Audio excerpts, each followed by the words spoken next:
جب ایک گناہگار بندہ اپنے رب کریم کے سامنے بے بسی کا اعتراف کرتا ہے، جب سب دروازے بند ملتے ہیں تو اس میں ایسی کون سی چیز ہے جو اسے رب کا در کھٹکھٹانے پر مجبور کرتی ہے؟ وہ ہے ایمان، رب کے بادشاہ ہونے کا یقین۔ اور پھر یہی کامل یقین تو ہے جو اللہ کو پسند آ جاتا ہے۔ طلب دے کر وہ بندے کو دعا کا راستہ دکھاتا ہے اور پھر دعا کے راستے سے اپنے مزید قریب کر لیتا ہے، پھر دعاؤں میں اضافہ ہونے لگتا ہے۔ دعاؤں میں جہاں بس دنیا کو مانگا جاتا تھا، وہاں بندہ سب سے پہلے اللہ کو مانگنے لگتا ہے۔ آہستہ آہستہ دل کی کیفیت کو بدلا جاتا ہے۔ جب انسان روز اپنے خالق سے گفتگو کرتا ہے تو اس گفتگو کا جواب اس کے کلام میں ڈھونڈنے لگتا ہے، پھر نمازوں میں سکون ملنے لگتا ہے، دنیا کے رنگ بندے سے اترنے لگتے ہیں، اس پر اللہ کی محبت کا رنگ چڑھنے لگتا ہے۔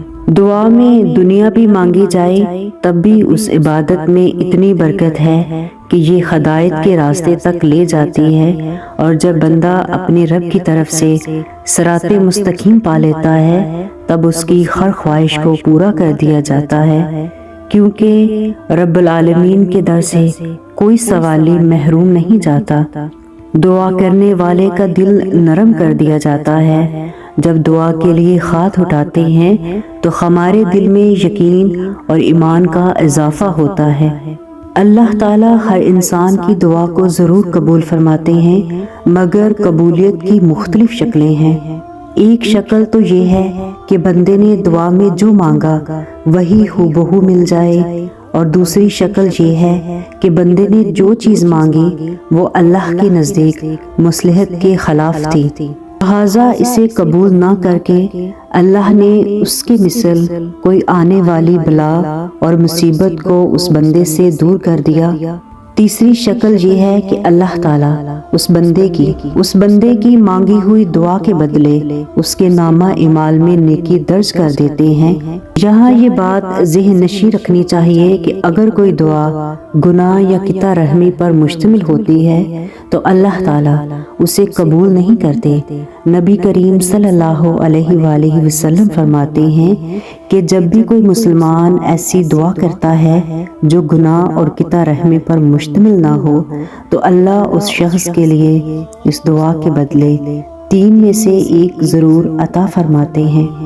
پہلی، اس کی مانگی ہوئی چیز اس کو دے دی جاتی ہے، یا پھر اس دعا کو اس کے لیے آخرت میں ذخیرہ بنا دیتے ہیں، یا پھر اس کے مثل کوئی بھی مصیبت جو آنے والی ہوتی ہے اسے دور کر دیتے ہیں۔ بے شک اللہ کسی کو خالی ہاتھ نہیں لوٹاتے، مگر دعا کرتے وقت انسان کا دل و دماغ اللہ کی طرف متوجہ ہونا چاہیے۔ اسے یقین کرنا چاہیے کہ اللہ اس کی دعا ضرور قبول فرمائیں گے۔ ایک حدیث میں ہے کہ اللہ سے دعا مانگو اس حال میں کہ تم دعا کی قبولیت کا یقین رکھتے ہو۔ جان لو کہ اللہ غافل اور لاپرواہ دل سے کی جانے والی دعا کو قبول نہیں کرتا۔ صحیح بخاری کی حدیث ہے کہ نبی کریم صلی اللہ علیہ وآلہ وسلم نے فرمایا کہ جب کوئی شخص تم میں سے دعا مانگے تو وہ پختہ ارادے کے ساتھ مانگے، یہ نہ کہے کہ اے اللہ اگر تو چاہے تو عطا فرما، کیونکہ وہ اللہ پر جبر نہیں کر سکتا ہے۔ جب بندہ مصائب عالم اور سختی پریشانی سے دوچار ہو کر اللہ سے دعا کرتا ہے تو اس کی دعا فوراً قبول کی جاتی ہے۔ نبی کریم صلی اللہ علیہ وآلہ وسلم کا ارشاد ہے، جس شخص کو یہ بات خوش کرتی ہے کہ اللہ تعالیٰ سختیوں میں اور بے چینیوں میں اس کی دعا قبول کرے تو اس کو چاہیے کہ خوشحالی میں کثرت سے دعا کرے۔ ایک حدیث ہے کہ اللہ کی نظر میں کوئی بھی چیز دعا سے بڑھ کر محبوب نہیں ہے۔ اللہ تعالیٰ نے اپنے بندے کو مانگنے کا حکم دیا ہے۔ اب اگر کوئی بندہ نہیں مانگتا ہے تو اس کا مطلب یہ ہے کہ وہ بندہ اپنے رب کا نافرمان ہے۔ اس لیے اللہ تعالیٰ نہ مانگنے والے بندے سے ناراض ہوتے ہیں۔ حضرت ابو ہریرہ رضی اللہ عنہ فرماتے ہیں کہ نبی کریم صلی اللہ علیہ وآلہ وسلم کا ارشاد ہے کہ جو شخص اللہ سے نہیں مانگتا اللہ اس سے ناراض ہوتے ہیں۔ زندگی مشکل ہے، کبھی صبر، یقین اور توکل کا امتحان ہے تو کبھی مصیبت، پریشانی، آزمائشوں کا۔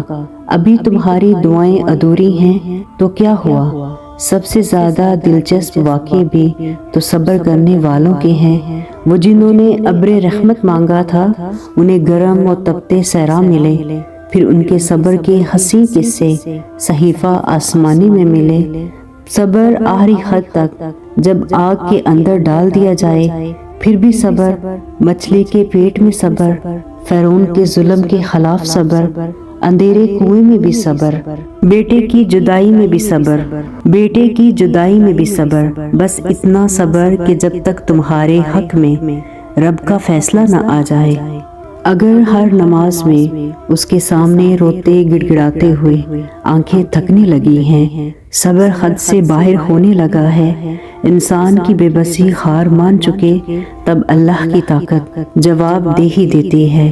وہ مالک جو تمہارے آنسوں سے محبت کرتا ہے، لیکن وہ آنسو جب تمہاری تکلیف کی چوکھٹ پر پہنچنے لگے تب اس ذات کو ان آنسوں کی صورت اپنا کن نازل فرمانا پڑتا ہے۔ اس لیے جب تھک جاؤ تو یہ مت سمجھنا کہ تم تھک گئے ہو، بس سمجھنا کہ اللہ کا جواب اب تمہارے قریب ہے۔ قرآن مجید میں اللہ رب العزت نے ارشاد فرمایا، تم اپنے پروردگار کو عاجزی کے ساتھ چپکے پکارا کرو، یقیناً وہ حد سے گزرنے والوں کو پسند نہیں کرتا۔ حضرت ابو ہریرہ رضی اللہ عنہ سے روایت ہے کہ رسول اللہ صلی اللہ علیہ وآلہ وسلم نے فرمایا، تم میں سے ہر ایک کی دعا قبول ہوتی ہے جب تک وہ جلدی نہ کرے۔ تو کہنے لگے کہ میں نے اپنے رب سے دعا کی تھی لیکن میری دعا قبول نہیں ہوئی۔ مسلم کی روایت میں ہے کہ بندے کی دعا اس وقت تک قبول ہوتی ہے جب تک وہ کسی برائی اور قطع رحمی کی دعا نہ کرے، اور جب تک وہ جلدی نہ کرے۔ رسول اللہ صلی اللہ علیہ وآلہ وسلم سے پوچھا گیا کہ جلدی کرنے سے کیا مراد ہے؟ تو آپ صلی اللہ علیہ وآلہ وسلم نے فرمایا کہ یوں کہنے لگے کہ میں نے بہت مرتبہ دعا کی تھی لیکن مجھے نہیں لگتا کہ وہ قبول ہوئی، اس پر وہ افسوس شروع کر دے اور دعا کرنا چھوڑ دے۔ اگر اللہ سے کوئی چیز کی دعا مانگی ہے وہ نہیں ملتی تو اللہ کی ذات سے مایوس ہو کر دعا کرنا نہیں چھوڑنا چاہیے، کیونکہ انسان کا علم ناقص ہے اور وہ نہیں جانتا کہ کیا چیز اس کے لیے فائدہ مند ہے اور کیا نقصان دہ۔ اللہ تعالیٰ قرآن میں فرماتے ہیں کہ ممکن ہے کہ تم کسی چیز کو ناگوار سمجھو اور وہ تمہارے لیے بہتر ہو، اور یہ بھی ممکن ہے کہ تم ایک چیز کو پسند کرو حالانکہ وہ تمہارے حق میں بری ہو۔ بعض اوقات انسان ایسی چیز دعا میں مانگتا ہے جو اس کے لیے فائدہ مند نہیں ہوتی، یا اس کا عطا کرنا حکمت الہی کے خلاف ہوتا ہے، لیکن دوسری طرف اس رب کریم کی شان کریمی کا یہ تقاضا ہوتا ہے کہ بندے نے مجھ سے دعا کی تو اس کی دعا رد نہ کی جائے۔ اس لیے اللہ تعالیٰ کا یہ دستور ہے کہ وہ دعا کرنے والے کو محروم نہیں لٹاتا۔ تو دعا کرتے وقت آداب دعا کا خیال رکھنا چاہیے۔ دعا کی قبولیت میں جلد بازی سے کام نہیں لینا چاہیے۔ جس چیز کی دعا مانگی جائے اگر وہ نہ ملے تو اللہ کی ذات سے مایوس مت ہو۔ اللہ تعالیٰ ہم سب کی جائز حاجات اور جائز دعاؤں کو قبول فرمائے، آمین ثم آمین۔